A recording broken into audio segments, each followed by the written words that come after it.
दूसरी तरफ अगर हम इस्लामिक कंट्रीज की बात करें, कतर ने जब से जो है इंडिया के 7 नेवी ऑफिसर्स को जो है फांसी का हुक्म दिया है, उस तरह भी जो है इंडिया ने मेडिसिन की सप्लाई बंद कर दी और कतर भी जो है मेडिसिन की सप्लाई ना होने की वजह से बहुत ज्यादा परेशानी में मुब्तला है। वजह घुटनों पे तो ला के खड़ा कर दिया उसे, उधर उसे गैस लेना बंद कर दी, उधर दवाइयाँ देनी बंद कर दी, उधर भाई साहब उन लोगों ने भाई साहब सब्जियां और खाने पीने देने बंद। फिर से बड़ी और क्या हो सकती है, भूखा मर रहा है, भूखा मर रहा है। अगर और थोड़ा सा पैर दबाता है इंडिया के कदमों में आगे सीधा गिरेगा। दवाइयाँ खत्म हो गई हैं तो भाई ये कतर वाले जो अगर इनको पता था कि ये दवाइयाँ इनको भारत से ही मिलती हैं, भारत से ही मंगाते हैं और अल्टरनेटिव सप्लाई उनको सप्लाई चेन करने में टाइम लगेगा, तो ये क्यों कहा किया भाई? क्यों उंगली की? संभाल नहीं सकते थे तो उंगली की क्यों, ये बताओ। स्वीडन से मंगा लें, अरे भाई पोलैंड भी है, जर्मनी भी है, आपके पास तो क्या है, पैसा फेंको तमाशा देखो। लेकिन कतर वाले भूल गए कि हर चीज पैसे से नहीं खरीदी जाती। दोस्तों, भारत आज इतना सक्षम है, भारत के पास आज इतनी पावर है, भारत के पास आज इतनी चीजें हैं जिनकी शक्ति है, इतनी शक्तियां हैं जिसके बेस के ऊपर भारत किसी भी देश की गर्दन दबा सकता है।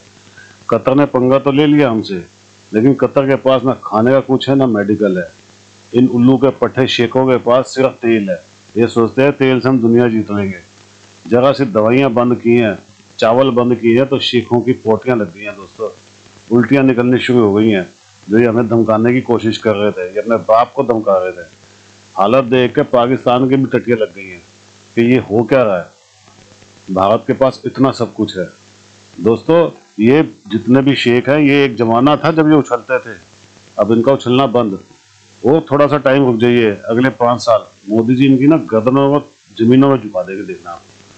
प्लीज़ कमेंट्स कीजिएगा वीडियो कैसी लगी, वीडियो को लाइक कर लीजिएगा और चैनल को सब्सक्राइब जरूर कीजिएगा।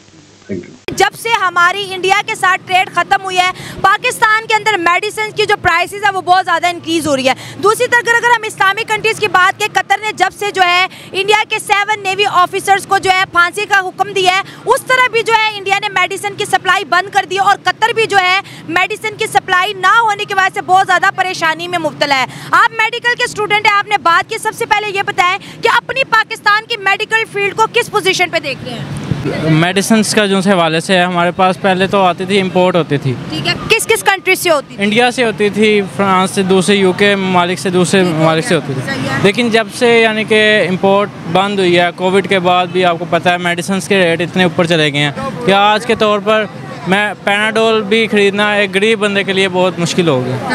आज लैब्स के अंदर कोई टेस्ट है, CBC, LFT, RFT, वो भी करवाना कोई यानी कोई मज़दूर बंदा नहीं करवा सकता। यानी कि मैं कहता हूँ कि कोई गरीब बंदे का सांस लेने का भी यहाँ पे उसका भी टैक्स देना पड़ता। हम ये देख रहे हैं मेडिसिन की पाकिस्तान में बड़ी किल्लत है और इंडिया बहुत बड़ा एक्सपोर्टर है, पाकिस्तान को भी वो मेडिसिन एक्सपोर्ट करता है, कतर को भी। कतर ने जब से इंडिया के नेवी को जो है वहाँ के 8 नेवी अफसरान थे के साथ उनको जो है ना फांसी का हुक्म दिया, तो इंडिया ने वहाँ पर भी मेडिसिन सप्लाई बंद कर दी। जब हमने कश्मीर का यहाँ पर इशू उठाया, इंडिया ने यहाँ पर भी सप्लाई बंद कर दी। तो एक ऐसा मुल्क जिसकी मेडिसिन के अंदर इतनी मोनोपोली है, वो तो कभी भी किसी की वक्त भी जो है मेडिसिन बंद कर देता है और इतना प्रेशर इस वक्त कतर पे आ रहा है, क्या कहेंगे? मैम, हम इस चीज़ पे इंसार नहीं कर सकते कि एक मुल्क दूसरे मुल्क पे इंसार करे किसी चीज़ के लिए। उसको खुद को इतना काबिल होना चाहिए कि वो खुद दूसरों को चीज़ें बांटे। अगर हम अपने बच्चों को इस चीज़ की काबिलियत पैदा कर देते हैं, उसके अंदर उन चीज़ की सेंस जो है अवेयरनेस दे देते हैं, इस चीज़ की तालीम दे सकते हैं कि वो खुद अपनी मेडिसिन प्रोड्यूस करे। इसके लिए किल्लत का कोई जो है सामान रहता ही नहीं है। कोई मुल्क जिसकी मर्ज़ी सप्लाई बंद कर दे वो किसी को नुकसान नहीं दे सकता। आप खुद को स्टेबल करें और उसकी जो मेडिसिन की जो है उसमें जो जरासीम की स्टडी है उसको स्टडी करें, उसका एंटीडोट तैयार करें, उसको जो है जिस चीज़ की ये चीज़ बीमारी जो है रुक सकती है उसकी मेडिसिन तैयार करें और खुद दूसरों को सप्लाई। अभी हम क्योंकि इंटरनेशनल खबर्स पे बात करें, कतर इस वक्त बहुत ज़्यादा परेशान है। पाकिस्तान की तरह कतर में भी दवाइयाँ ख़त्म हो गई और इंडिया ने उधर भी सप्लाई बंद कर दी है। अब जो इस्लामिक कंट्रीज़ है वो ज़्यादातर डिपेंड इंडिया पे क्यों कर रही हैं? इंडिया की वर्थ है वो हमारे लोगों की नहीं है। वो एक मोदी है वो जो सालों के साल चल रहा है। हमारे पास एक मराना आया, वो 3 साल रहा, उसको भगा दिया। इंडिया और कतर के बीच जो वो नेवी को लेके कंट्रोवर्सी चल रही है, तो इंडिया ने सप्लाई जो है कतर में बंद कर दिया। अब कतर तड़प रहा है, बिलबिला रहा है कि भाई मेरे पास मेडिसिन ख़त्म हो गया है, दुनिया से मदद मांग रहा है कि इंडिया को बोलो कि हमें मेडिसिन भेजे। तो जो साथ वाला हमारा मुल्क है उसने हर फील्ड के अंदर इतनी तरक्की कर ली है कि दुनिया मिन्नतें कर रही है कि भाई हमारी सप्लाई बंद ना करो, हमसे ये चीज़ ना छीनो। इतनी पावर मार्केट में कैसे बना ली? बात ये पहले एजुकेशन की कमी है हमारे पाकिस्तान में। एजुकेशन, बच्चे पढ़े लिखे होंगे, डॉक्टर बनेंगे, ज़्यादा फार्मूलेशन इस्तेमाल करेंगे। जिस आपको पता ही है मेडिसिन जितनी पाकिस्तान बनाएगा वो दूसरे मुल्कों में भी देगा। पहली बात बहुत अच्छा है, बिज़नेस ज़बरदस्त है, ठीक है। बाकी जो इंडिया है उसके अंदर वो एजुकेशन ज़्यादा है, काफ़ी लोग पढ़े लिखे हैं। हमारे वैसे भी तरक्की याफ्ता अब जा रहा है, हमसे काफ़ी ज़्यादा ऊपर है, वो तरक्की याफ्ता है। पाकिस्तान में एजुकेशन की कमी है जिसकी वजह से हम नहीं वो फार्मूलेशन इस्तेमाल नहीं कर सकते और जिसकी वजह से हम अपने दूसरे मुल्कों की मदद नहीं कर सकते। मुझे तो इस बात से खुद को शर्म आई कि भाई साहब किस तरह उन्होंने बोला कि भाई पाकिस्तान से जिस तरह हमने अभिनंदन को निकाला, यानी पाकिस्तान को यहाँ पर रगड़ा है, सीधा रगड़ दिया है कि भाई जिस तरह हमने पाकिस्तान से अभिनंदन को लाया इसी तरह अपने 8 सैनिकों को मार। उधर इधर तो 1 था, उधर 8 है। बीजेपी ने कसम उठा ली है कि हम उसको वापस लाएंगे, इनका मिशन, मोदी जी का ये मिशन शुरू हो गया। और भाई जब अगर सोचो कि जब ये खबर मोदी जी ने बोला था, दी थी पूरे भारत को कि मैं 24 घंटे का टाइम देता हूँ पाकिस्तान को दो, और हमारे फिर बाद में पार्लियामेंट में उस बंदे ने भी बोला था हमारी टांगे कांप रही थी और हमें पसीने आ रहे थे कि भाई अगर अभिनंदन को हम पाकिस्तानियों ने वापस ना किया तो भारत हम पे हमला कर। ये चीज हुई थी और हमारा भाई सोचो ये हाल था, तो कतर का क्या होगा? कतर के पास क्या है? कुछ भी नहीं है। और हमारे पास तो फिर थोड़ी सी सेना थी, तब हमारा ये हाल था। तो सोचो कतर वालों तुम्हारा, और वो तो एक बंदा यहाँ से उन्होंने निकाला, उधर तो 8 है।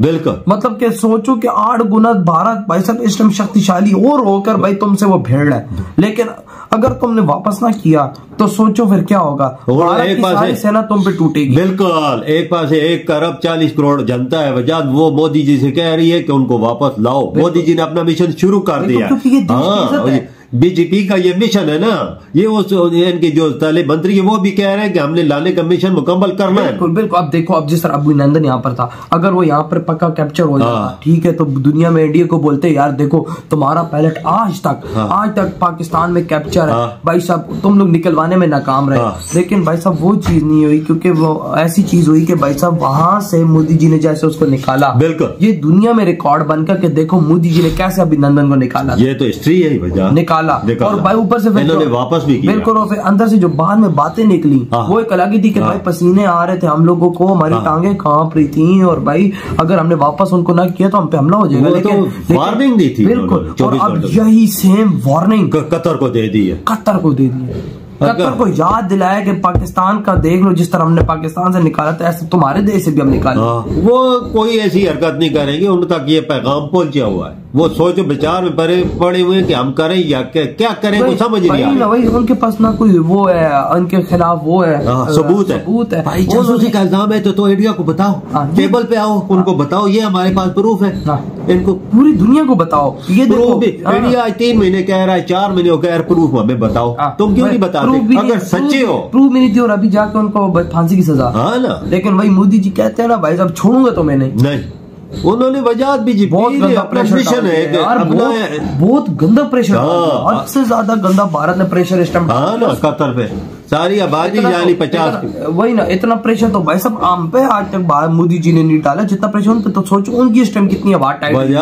8 है सैनिक 8। वही ना, देखो मोदी जी ने हम पे जो प्रेशर डाला था और उससे कहीं गुना ज्यादा उन पे डाल दिया। तो उन्होंने याद दिलाया कि पाकिस्तान से हमने निकाला ना, तुम्हारे देश से भी निकाला। तो सोचो उस देश के लिए कितना बड़ा प्रेशर है कि भाई एक देश, एक सुपर पावर देश ये बात कर रहा है, अगर हमने ये काम ना किया तो हमारा क्या हाल करेगा। वो हाल कर दिया है, वजह घुटनों पे तो ला के खड़ा कर दिया उसे। उधर उसे गैस लेना बंद कर दिया, उधर दवाइयां देनी बंद कर दी, उधर भाई साहब उन लोगों ने भाई साहब सब्जियां और खाने पीने देने बंद। फिर से बड़ी और क्या हो सकती है? भूखा मर रहा है।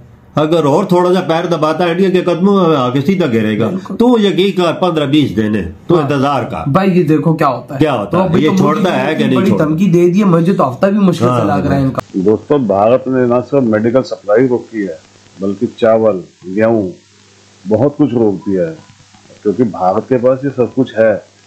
ये सोचते थे कि इनके पास पैसा है तो सब कुछ ले लेंगे। आज ये भुखमरी के कगार में पहुँच गए दोस्तों, क्योंकि पूरी दुनिया के अंदर भारत अगर फार्मेसी ऑफ द वर्ल्ड है तो भारत के पास खाने का भी बहुत सामान है। भारत पूरी दुनिया को खिला सकता है। इसने भारत से पंगा तो ले लिया है मजे मजे में, लेकिन अब इसकी सूझ गई है दोस्तों। कतर के आंसू निकल रहे हैं, रो रहे हैं, वहाँ लोग बगावत पर उतर आए हैं। ये आज नहीं 2 दिन बाद ही हमारे जो फौजी हैं उनको छोड़ देगा। इसको पता है कि भारत से पंगा लेके मैंने बहुत बड़ी गलती कर दी है, लेकिन अब ये और ज़्यादा पछताएगा दोस्तों। छोड़ेगा तो इसका बाप भी, लेकिन अब इसके साथ ये होगा कि ना ये इधर का रहेगा ना उधर का रहेगा। इसने पाकिस्तान जैसा पंगा लिया है। आज पाकिस्तान भिखमंगा हो चुका दोस्तों। थोड़ा टाइम इसको भी लगेगा, ये भी उसी लाइन पे आ जाएगा। प्लीज़ कमेंट्स कीजिएगा वीडियो कैसी लगी। वीडियो को लाइक कर लीजिएगा, तो प्लीज़ चैनल को सब्सक्राइब जरूर कर लीजिएगा दोस्तों। Thank you very much.